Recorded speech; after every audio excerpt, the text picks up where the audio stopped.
Добрый день, уважаемые зрители! Я Валерий Табаков, юрист. Сегодня я представляю вам развернутый обзор ключевых мировых событий на 3 октября 2025 года. Мы затронем горячие точки от Ближнего Востока до Украины, экономические потрясения в США, дипломатические прорывы в Азии, экологические вызовы и даже необычные истории, такие как белые медведи на Чукотке. Каждое событие я проанализирую с юридической точки зрения, чтобы вы понимали, как эти процессы влияют на глобальную политику, бизнес и нашу повседневную жизнь. Погружаемся в детали. Итак, Ближний Восток. Перехват гуманитарной флотилии. Одна из главных новостей – ситуация вокруг сектора Газа. Израильский флот перехватил флотилию Global Summit, направлявшуюся с гуманитарной помощью в Газу. Около 40 судов с 500 активистами, среди которых Грета Тунберг, внук Нельсона Манделы, Нкосина Тибика и европейские парламентарии, были перенаправлены в порт Ашдод. На борту символическая помощь, еда, медикаменты, палатки для жителей Газы, где, по данным ООН, из-за двухлетней блокады и боевых действий бушует гуманитарный кризис, включая голод. Мировая реакция была немедленной. В Италии объявили всеобщую забастовку на 4 октября, на завтра. Протесты прошли в Афинах, Берлине, Буэнос-Айресе, Мехико и Стамбуле. Премьер Пакистана Шехбаз Шариф назвал действия Израиля подлым нападением, а президент ЮАР Сирил Рамафоса потребовал освобождения задержанных. Турция и Мексика направили ноты протеста. С юридической точки зрения, этот инцидент поднимает вопросы соблюдения Конвенции ООН по морскому праву 1982 года АНКЛОС. Флотилия находилась в международных водах, что делает перехват сомнительным с точки зрения свободы судоходства по статье 87. Израиль оправдывает действия блокадой Газы, ссылаясь на право самообороны, статья 51 Устава ООН. Но Международный суд ООН ранее классифицировал действия в секторе как геноцид. Это создает почву для исков в Европейский суд по правам человека, особенно если активисты, такие как Тунберг, подадут жалобы. Для бизнеса это сигнал. Возможные санкции против Израиля или ограничения на экспорт из ЕС могут повлиять на цепочки поставок, особенно в технологиях и сельском хозяйстве. Теперь к Украине и России. В Европе накаляется ситуация вокруг Украины. США объявили о намерении предоставить Киеву разведданные о российских энергетических объектах для нанесения дальнобойных ударов.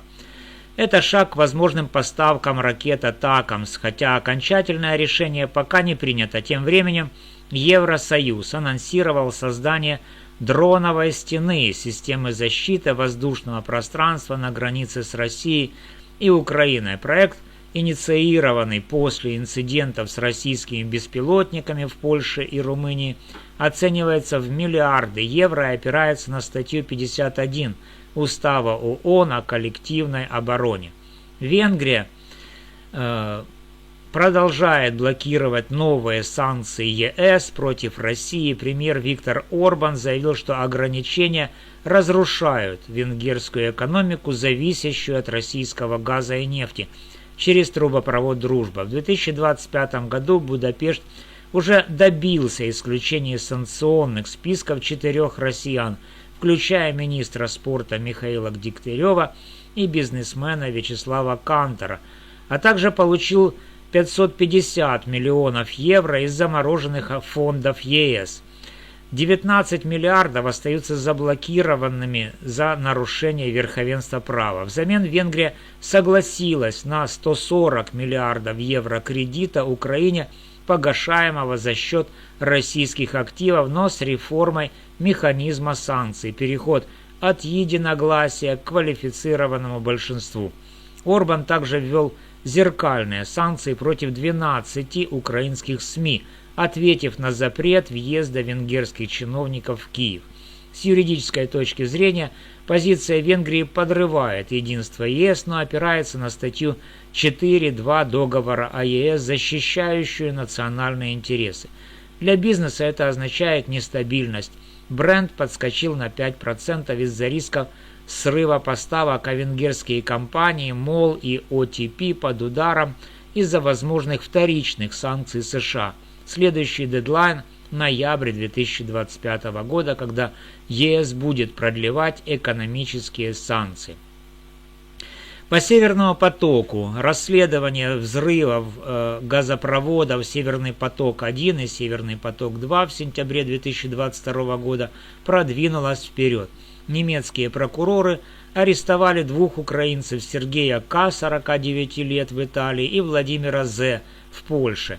Третий подозреваемый, предположительно дайвер, пока на свободе. Группа из 5-6 человек якобы использовала яхту «Андромеда» для установки взрывчатки. Украина отрицает причастность, но Германия требует экстрадиции. Юридически это дело подпадает под Конвенцию о защите подводных кабелей 1884 года и АНКЛОС.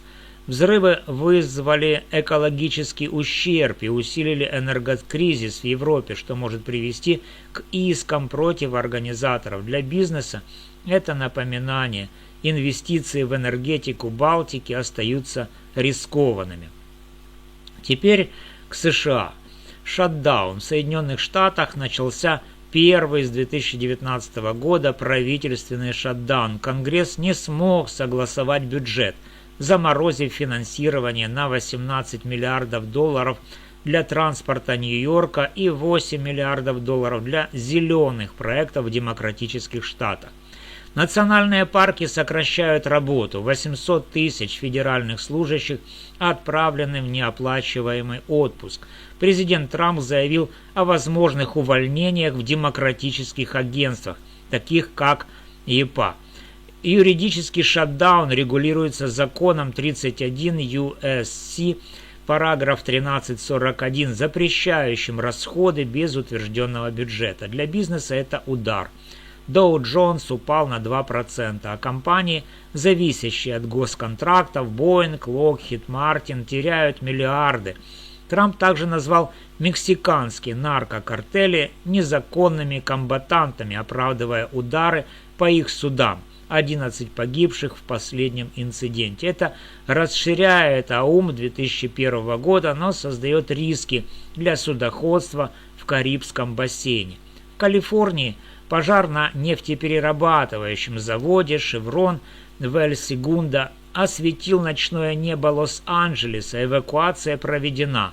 Жертв нет, но причины расследуются. Это усиливает волатильность на рынке нефти, где цены уже растут из-за санкционных рисков. Тем временем Китай запустил крупнейшую плавучую ветровую ферму. 7 лопастей, мощность на миллионы домов, что соответствует Парижскому соглашению 2015 года. Для инвесторов это сигнал. Зеленая энергетика в Азии растет, тогда как США под Трампом сокращают климатические программы. В обществе трагедия. Мир потерял Джейн Гудал, легендарного приматолога, чья работа легла в основу Конвенции о биологическом разнообразии 1992 года. В Мадагаскаре протесты молодежи против отключения воды и света привели к распуску правительства, а на Филиппинах землетрясение магнитудой 6,9 унесло 70 жизней. В Манчестере, Великобритания, 2 погибли в атаке на синагогу. Водитель въехал в толпу и начал нападение с ножом. Это подпадает под Конвенцию о борьбе с терроризмом 1997 года. Теперь к Азии. Когда-то мы упоминали парад в Китае 26 октября,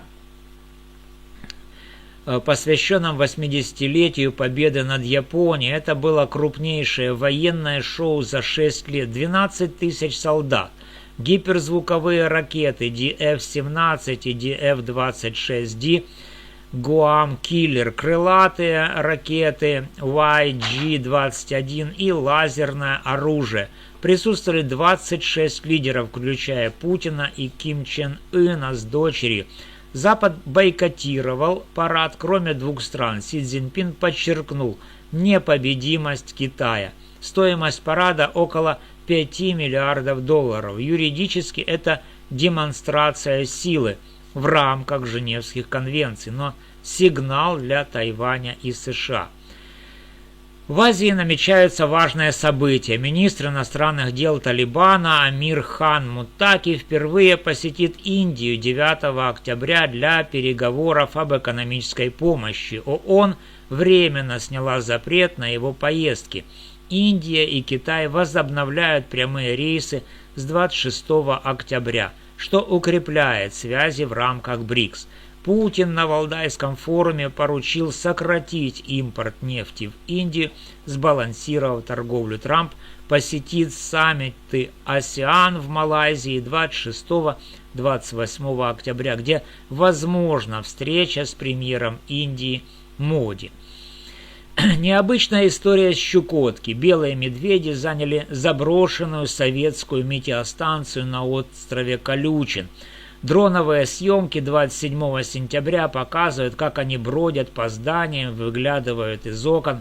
На острове Врангеля, известном как детский сад медведей, популяция достигла 500 особей. Это привлекает туристов, но создает риски. Климатические изменения и доступ к пище, тюлени, отходы угрожают виду.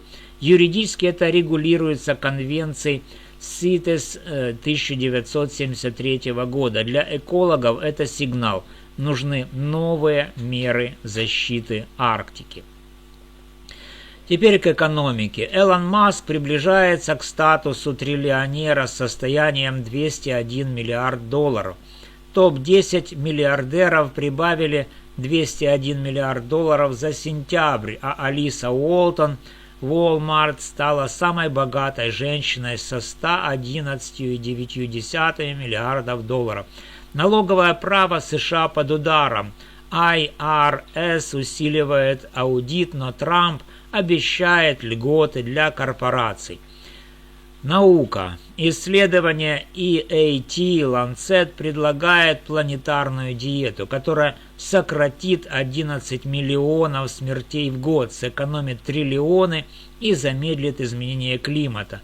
Это соответствует Парижскому соглашению. В Индии готовят гиперзвуковую ракету DH-1 к концу года, что усиливает гонку вооружений в Азии. Культура и спорт. Дисней Ворлд в Орландо рекордно пуст. Очереди 24 минуты всего. Эксперты винят в политику, отпугивающую семьи. В крикете скандал. Экс-капитан Пакистана упомянула Азад Кашмир на Women's World Cup, вызвав протесты Индии. Италия победила на чемпионате мира по волейболу, а Индия лидирует в стрельбе на ISSEF Junior World Cup. Друзья, мир в 2025 году – это поле напряженных конфликтов, экономических вызовов и экологических сигналов. От перехвата флотилии в Газе до медведей на Чукотке, от шатдауна в США до парада в Китае, каждое событие имеет юридические и экономические последствия. Венгрия продолжает играть ключевую роль в санкционной политике ЕС, балансируя между Москвой и Брюсселем. Для бизнеса и граждан это время неопределенности, но и возможностей от зеленых инвестиций до новых дипломатических связей. Если вы хотите глубже разобрать какую-то тему, санкции, Северный поток или климатическое право, пишите в комментариях, следите за новостями. С вами был юрист Валерий Табаков. До встречи.